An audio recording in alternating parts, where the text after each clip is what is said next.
बदला और बदले की भावना एक ऐसा मायाजाल जो बाहर से बेहद ही खूबसूरत दिखता है, लेकिन अंदर सिर्फ और सिर्फ अंधेरा होता है। धीरे धीरे नफरत इंसान की सोच को खा जाती है, उसकी आंखों से सच छीन लेती है और दिल में जहर भर देती है। वो समझ ही नहीं पाता कि वो लड़ रहा है या खुद को खत्म कर रहा है, और जब उसे एहसास होता है तब तक बहुत देर हो चुकी होती है। कुसुम शर्मा अपने बेटे आरव के साथ शहर के एक पुराने लेकिन सजे सवरे घर में रहती थी। आरव कॉलेज जाता था, अपनी पढ़ाई और दोस्तों में व्यस्त रहता था। कुसुम ज्यादातर वक्त घर में ही रहती, लेकिन एक बात थी जो आरव ने सालों से नोटिस की थी। हर रात लगभग एक ही वक्त पर कुसुम चुपचाप घर से निकल जाती थी। न कोई वजह, न कोई जवाब। आरव जानता था कि उसकी माँ रात में घर पर नहीं होती, लेकिन उसने कभी सवाल नहीं किया, क्योंकि माँ की आंखों में वो अजीब सी चमक देख चुका था, जिसके बारे में सवाल पूछना आसान नहीं होता। एक दोपहर आरव अपनी दोस्त नेहा को घर लेकर आया। माँ, ये नेहा है, कॉलेज की दोस्त, नोट्स लेने आई है। कुसुम ने पहली बार नेहा को देखा। साधारण सी लड़की, साफ आंखें, भोली मुस्कान। कुसुम मुस्कुराई। आओ बेटा, बैठो। चाय लोगी या कुछ मीठा? नेहा सोफे पर बैठ गई। कुसुम सामने बैठी और बातों बातों में पूछने लगी। तुम्हारा पूरा नाम क्या बताया तुमने? नेहा सिन्हा आंटी।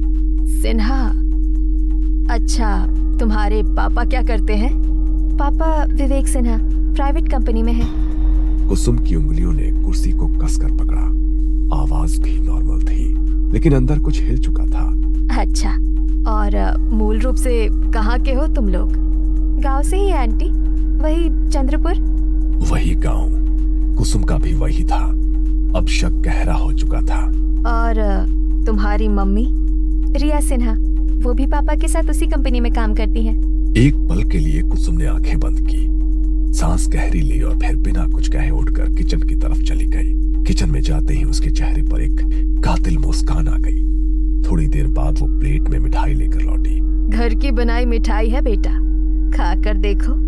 नेहा ने मिठाई खाई और मुस्कुराई। उसे क्या पता था, ये सिर्फ मिठाई नहीं थी। कुछ देर बाद आरव नोट्स लेकर आया और नेहा के पास बैठ गया। आरव बेटा, दोस्त बहुत प्यारी है तुम्हारी। आरव ने शर्मा कर नीचे देखा। तुम दोनों बस दोस्त हो या कुछ है तुम दोनों में? नेहा और आरव दोनों शर्मा गए। नेहा नोट्स लेकर उठी। थैंक यू आंटी, फिर मिलेंगे। नेहा दरवाजे की तरफ बढ़ी ही थी। जरूर आना बेटा, अब तो ये घर तुम्हारा अपना ही है। नेहा मुस्कुराकर चली गई। आरव, कहीं तुम्हारा और नेहा का कुछ चक्कर तो नहीं? माँ, ऐसा कुछ नहीं है, वो बस मेरी एक अच्छी दोस्त है। मुझे तो वो बहुत पसंद आई। ऐसी लड़की बहू बने तो घर भर जाए। आरव बिना कुछ बोले शर्मा कर अपने कमरे में चला गया। उसे नहीं पता था, उसकी माँ ने उसी पल एक फैसला कर लिया था। उस दिन के बाद नेहा का आरव के घर आना जाना बढ़ गया। कभी नोट्स के बहाने, कभी प्रोजेक्ट्स के लिए, और कई बार बिना वजह के, बस कुसुम से मिलने के लिए। कुसुम हर बार उसे बड़े अपनेपन से मिलती, उसके लिए खुद मिठाइयां बनाती और जाते वक्त जरूर कुछ न कुछ पैक करके देती। अपनी माँ को भी खिलाना बेटा, खास तुम्हारे लिए बनाई है। नेहा हर बार सिर हिलाकर हामी भर देती। वो मिठाई घर ले जाती और रिया को अपने हाथों से खिलाती। धीरे धीरे आरव और नेहा एक दूसरे के और करीब आने लगे। कॉलेज के बाद लंबी बातें, भविष्य के सपने, और कुछ ही महीनों में वो प्यार में पड़ गए। कॉलेज खत्म होते ही कुछ महीनों बाद एक शाम आरव नेहा को लेकर घर आया। माँ, मैं नेहा से शादी करना चाहता हूँ। कुसुम ने उसकी तरफ देखा, चेहरे पर खुशी दिखाई, लेकिन आंखों में कोई और ही चमक थी। उसी दौरान नेहा ने धीमी आवाज में एक और बात कही। आंटी, मेरी मम्मी की तबीयत ठीक नहीं रहती, खाना पचता नहीं, बहुत कमजोर हो गई है। डॉक्टर भी कुछ साफ नहीं बता पा रहे हैं। ये सुनते ही कुसुम के मन में अजीब सी खुशी दौड़ गई। वो जानती थी कि जो मिठाइयां रिया तक पहुंच रही थी, अब उनका असर दिखने लगा था। इसके बाद सब कुछ धीरे धीरे बदलने लगा। रिया की हालत दिन प्रतिदिन बिगड़ती चली गई। नेहा का ज्यादातर वक्त अब अस्पताल और घर के बीच बीतने लगा। आरव से मिलना कम होने लगा।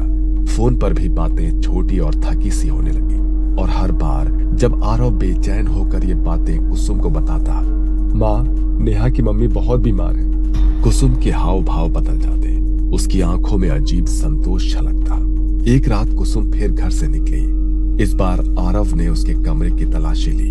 उसे उसके कमरे में कुछ अजीब चीजें मिली। एक पानी का गिलास जिस पर लिखा था नेहा, एक पैकेट में कुछ बाल, एक रुमाल जिस पर लिखा था रिया। सुबह जब कुसुम घर लौटी, माँ, ये सब क्या है? तुम रोज कहाँ जाती हो?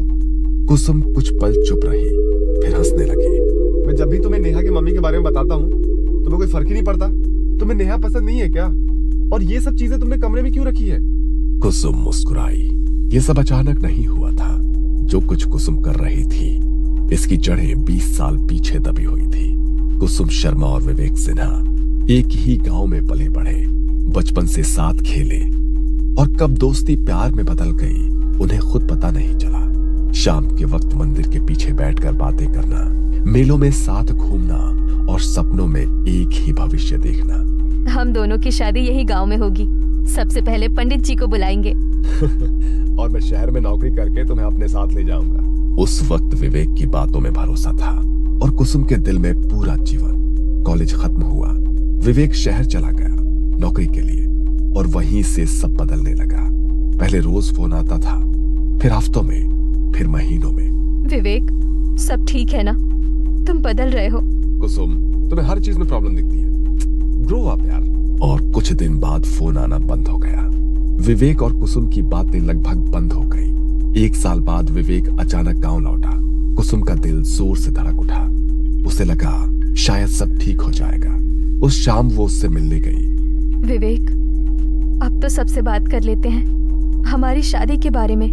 विवेक ने नजरें फेर ली। कुसुम, वो बचपना था, अब जिंदगी आगे बढ़ चुकी है। मतलब? मैं रिया से प्यार करता हूँ और वो मेरे ऑफिस में काम करती है, अच्छे घर से है, हम लोग शादी करने वाले हैं। इतना कहकर वो उठ गया, पीछे मुड़कर भी नहीं देखा और उस दिन के बाद वो फिर कभी कुसुम से नहीं मिला। कुछ साल बाद कुसुम के माता पिता ने उसकी शादी विजय मल्होत्रा से कर दी। विजय अच्छा इंसान था, शहर में कपड़ों की फैक्ट्री थी। कुसुम शहर आ गई, नया घर, नया जीवन, लेकिन अतीत दिल से कभी नहीं गया।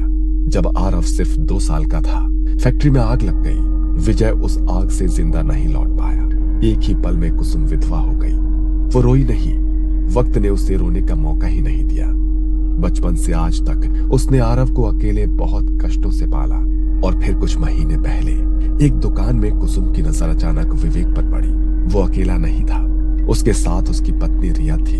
विवेक ने भी कुसुम को देखा, ना कोई शर्म, ना कोई पछतावा, ना कोई पुरानी पहचान का अपनापन। उस पल कुसुम का दिल टूटा नहीं, सुलग उठा। उसे सबसे ज्यादा ये बात चुभी कि विवेक ने एक बार भी नहीं पूछा कि कैसे हो, जिंदगी में क्या हुआ। उस दिन कुसुम ने फैसला कर लिया, उसकी हर खुशी मैं छीन लूंगी विवेक, जैसे उसने मेरी छीनी थी।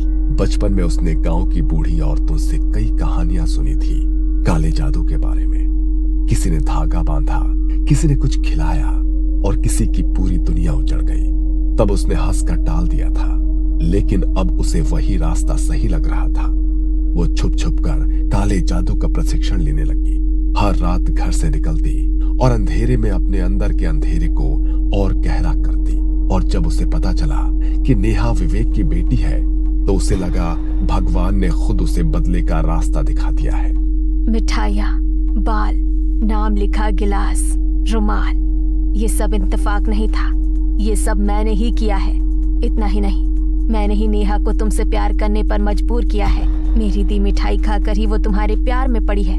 और जब तुमने उससे शादी की जिद पकड़ी, मैंने जानबूझकर रिया को बीमार कर दिया ताकि नेहा अपनी बीमार माँ को छोड़कर तुमसे मिल ही ना पाए। शादी की बातें, भविष्य के सपने, सब कुछ महीनों के लिए टल जाए।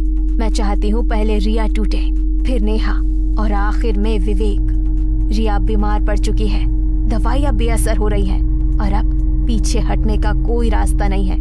रिया अब ज्यादा दिन की मेहमान नहीं है। आरव रात भर सो नहीं पाया था। अगली सुबह आरव का फोन बजा। आरव, मेरी मम्मी नहीं रही।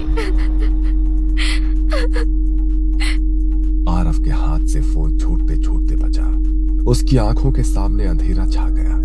वो दौड़ता हुआ कुसुम के पास गया। माँ, रिया आंटी मर गई। अब तो बस कर दो। अब तो तुम्हारा बदला पूरा हो गया ना। कुसुम की आंखों में एक अजीब सी ठंडक थी। नहीं आरव, अब नेहा की बारी है। यह सुनते ही आरव फूट फूट कर रो पड़ा। माँ, मैं हाथ जोड़ता हूँ, नेहा को बख्श दो माँ, नेहा को बख्श दो। मैं किसी से कुछ नहीं कहूंगा। रिया आंटी को मारकर तुमने विवेक को तोड़ दिया है। प्लीज अब रुक जाओ। बस अब रुक जाओ माँ। लेकिन कुसुम के चेहरे पर जरा भी पिघलन नहीं थी। नेहा को भूल जा। मैं उससे अच्छी और सुंदर लड़की तेरे प्यार में फंसा सकती हूँ, अपने वश में करके। नहीं माँ, मैं नेहा से प्यार करता हूँ, प्लीज। उसने जोर से दरवाजा बंद किया और आरव को कमरे में कैद कर दिया। कई हफ्तों तक आरव कॉलेज नहीं गया। नेहा को चिंता होने लगी। एक शाम वो खुद आरव को ढूंढती हुई उसके घर पहुंच गई और कुसुम इसी पल का इंतजार कर रही थी। कुसुम ने दरवाजा खोला। आओ बेटा, अंदर आओ। तुम बहुत थकी हुई लग रही हो। नेहा अंदर आई। उसकी आंखें सूजी हुई थी। रिया कैसी थी आखिरी दिनों में? नेहा की आंखों से आंसू बहने लगे। पहले उन्हें उल्टियां होने लगी, फिर कुछ भी खाती तो सब बाहर निकल जाता, कभी कभी खून भी निकलता। कुसुम ध्यान से सुन रही थी। हर शब्द जैसे उसके दिल को ठंडा कर रहा था। पापा ने हर बड़े डॉक्टर को दिखाया, पर किसी की दवा काम नहीं आई। आखिरी दिन मम्मी ने जोर से चीख मारी और बस वो शांत हो गई। उस पल कुसुम के चेहरे पर सुकून उतर आया। कुछ देर बाद, खाना खा लो बेटा, मैं भी तुम्हारी माँ हूँ। नेहा मना नहीं कर पाई। ये वही खाना था जिसमें तंत्र मंत्र से तैयार आखिरी जहर मिलाया गया था। खाना खाते ही नेहा की आंखें भारी हो गई। वो बिना आरव से मिले घर लौट गई। अगली सुबह कुसुम ने आरव का कमरा खोला। कल नेहा आई थी, बहुत बातें हुई हमारी और वो खाना खाकर चली गई। आरव को अजीब सा डर लगा। उसने नेहा को फोन किया। फोन विवेक ने उठाया। नेहा बहुत बीमार हो गई है, ठीक वैसी ही हालत है जैसी उसकी माँ की थी। आरव दौड़कर नेहा के घर पहुंचा। नेहा बिस्तर पर पड़ी थी, कमजोर, डर से कांपती हुई। आरव, मैं मरना नहीं चाहती। मेरी मम्मी भी ऐसे ही तड़पी थी, मुझे बचा लो। आरव कुछ नहीं कर पाया। वो घर लौटा और माँ के पैरों में गिर पड़ा। माँ, बस करो, मैं तुमसे भीख मांग रहा हूँ माँ, प्लीज। लेकिन कुसुम नहीं मानी। कुछ ही दिनों में नेहा की भी मौत हो गई। जब ये खबर आई, कुसुम के चेहरे पर एक भयानक मुस्कान थी। लेकिन आरव ये सब सह नहीं पाया। जब कुसुम कमरे में पहुंची, आरव पंखे से लटका था। उस पल उसके हाथ कांप गए। विवेक की जिंदगी तो उसने बर्बाद कर दी थी, लेकिन अब उसकी अपनी दुनिया भी खत्म हो चुकी थी। उसे उस बाबा की याद आई। काला जादू बर्बादी की राह है, ये किसी को नहीं बख्शता। और आज कुसुम के पास कुछ भी नहीं था। अगले कुछ दिनों में उसका दिमागी संतुलन पूरी तरह से टूट गया। वो कभी रसोई में बैठकर मिठाइयां बनाती रहती और कहती, रिया, खा लो। नेहा, ये आखिरी है।